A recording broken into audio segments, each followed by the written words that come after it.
जुड़ी हो या जीवन से जुड़ी हुई हो, किस प्रकार से अपनी ओर आकर्षित कर सकते हैं। तो बताया, शास्त्रों में भी बताया है कि आपके जैसे विचार जो हैं, जैसे आपके विचार होंगे वैसा आपका मन हो जाएगा, और मन जैसा होगा शरीर वैसा काम करेगा, और शरीर वैसा काम करेगा तो आपकी परिस्थितियां वैसी बन जाएंगी, और फिर परिस्थितियां वैसी बनी तो सुख दुख आपके जीवन में आने ही आने हैं। अब ये काम कैसे किया? काम किया विचारों ने। तो हमें क्या करना चाहिए? हमें विचारों को शुद्ध रखना चाहिए। आपने गड़बड़ वाले विचार रखे तो गड़बड़ वाली चीजें आपके समीप आएंगी, लेकिन आपने अच्छे वाले विचार रखे, अच्छी सोच रखी, अगर कभी जीवन में ऐसी विषम परिस्थितियां आ जाएं कि आपके जीवन में बड़े नकारात्मक विचार, नेगेटिव थॉट्स उत्पन्न हों, तो आप उनमें अच्छे सकारात्मक विचार निकालिए कि इस आदमी ने मेरे साथ ये किया, लेकिन कोई बात नहीं, ये मेरा मित्र है, ये मेरा भाई है, इसने एक बारी मेरी ऐसी मदद भी तो की थी, ठीक है, इसने आज ऐसा बोल दिया, कोई नहीं, प्रभु देख रहे हैं, हमारा भी समय आएगा। ऐसा कहने से, सकारात्मक विचार लाने से वो नेगेटिव जो चीज़ें हैं वो आपके मन पर प्रभाव नहीं डालेगी। यदि फिर मन पर प्रभाव डल गया उन विचारों का, तो फिर परिस्थितियां आके सामने खड़ी हो जाती।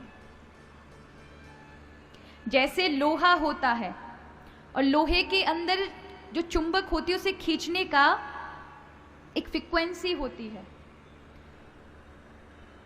लेकिन लोहे चुंबक के सामने कांसा, पीतल, अन्य कोई धातु रख दो, वो अपनी ओर नहीं खींचेगा, केवल लोहे को खींचेगा। उसी प्रकार मन का विचार पर बड़ा गहरा प्रभाव है। आप जैसा सोचते हैं वैसा हो जाता है। आप खुद अनुभव करके देखिए, अगर आप दुखी हैं अंदर से, आपके विचार कर रहे हैं कि सामने वाले ने बड़ा दुख दिया, या कोई पुरानी बात याद आ जाए आपको दुखी होने की, तो आपका चेहरा भी वैसा दुखी हो जाएगा। और कभी कभी आप कोई प्रसन्नता वाली बात याद करो तो आपके चेहरे पर वो मुस्कान के वो जो चिन्ह होते हैं ना, वो सामने नजर आते हैं। लोग पूछ भी लेते हैं, आज क्या हो गया तुम्हें, आज बड़े खुश नजर आ रहे हो। उसको थोड़ा भीतर से पता, लेकिन आपकी जो भीतर की खुशी है ना वो बाहर झलक रही है। कभी कभी लोग कह देते हैं, तुम्हारा मुंह उतर रहा है, सब ठीक तो है, आज बड़े दुखी लग रहे हो। क्यों? क्योंकि मन के विचारों ने आपको बाहर प्रकट किया। तो विचार का मन से और मन का शरीर से बड़ा गहरा संबंध है। आप जैसे विचार सोच लेते हैं वैसा आप बन जाते हैं। तो अगर आप विचार करते हैं अच्छे कि मैं कुछ तरक्की प्राप्त करूं, अगर आप विद्यार्थी जीवन जी रहे हैं और आप बहुत कुछ उपलब्धि प्राप्त करना चाहते हैं, या आप आध्यात्मिक मार्ग के साधक हैं, अगर आप भगवत प्राप्ति करना चाहते हैं, तो सबसे पहले आपको अपने विचारों के बीज अच्छे डालने होंगे इस माइंड रूपी गार्डन में। ये जो आपका दिमाग है ना, ये बगीचा है, इसमें जैसे आपने बीज डाले वैसे ही आपको आने वाली फसल मिलने वाली है। अगर आपने गलत बीज डाले तो क्या होगा? गलत कांटे वाली फसल मिलेगी।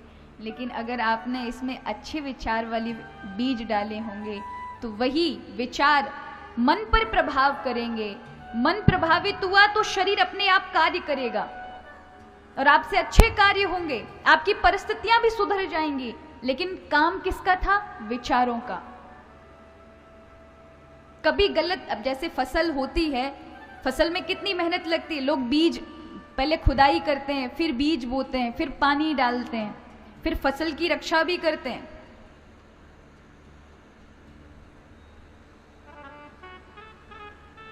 कभी गलत चीजें आपके जीवन में आ जाएं तो उन चीजों को निकालकर फेंकना पड़ता है।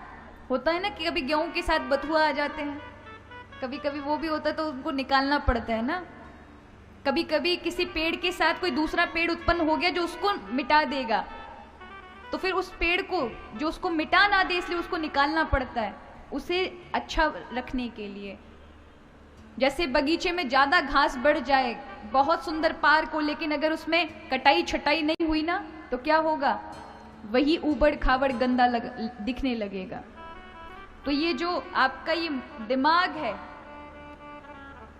ये बगीचा है, और इसके बागवान आप हैं, इसके मालिक आप हैं। जैसे जैसे आप इन अपने दिमाग के विचारों से बीज बोएंगे, वैसी वैसी फसल आपको मिलेगी।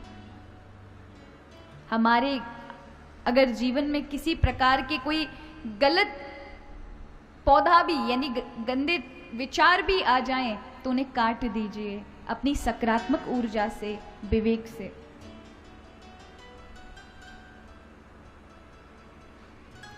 भगवान ही हमें ऐसी परिस्थितियां भेजते हैं, वो दो कारणों से भेजते हैं। पहला, हमारे कर्म के जो प्रारब्ध हैं उनको भोगने के लिए। दुख क्यों आते हैं? जो हमने कर दिया है उनका परिणाम ही तो हमको मिल रहा है।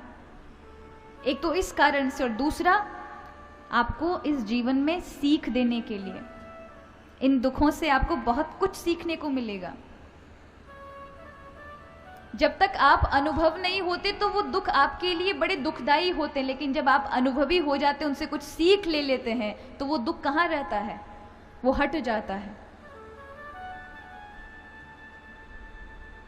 तो बहुत सारी समस्याएं आती हैं, एहसास कराती हैं ये समस्याएं कि हमारी गलती कहाँ, हमारी चूक हुई कहाँ, हमने कुछ गलती तो छोड़ी है। किसी ने हमारे, आज दुख है तो आपको बहुत सारा ज्ञान होगा, अपने पराये हर चीज का ज्ञान होगा उससे। सुख में तो आपको हर कोई अपना बनाएगा ना कि नहीं, तुम मेरे हो, तुम मेरे, तुम मेरे।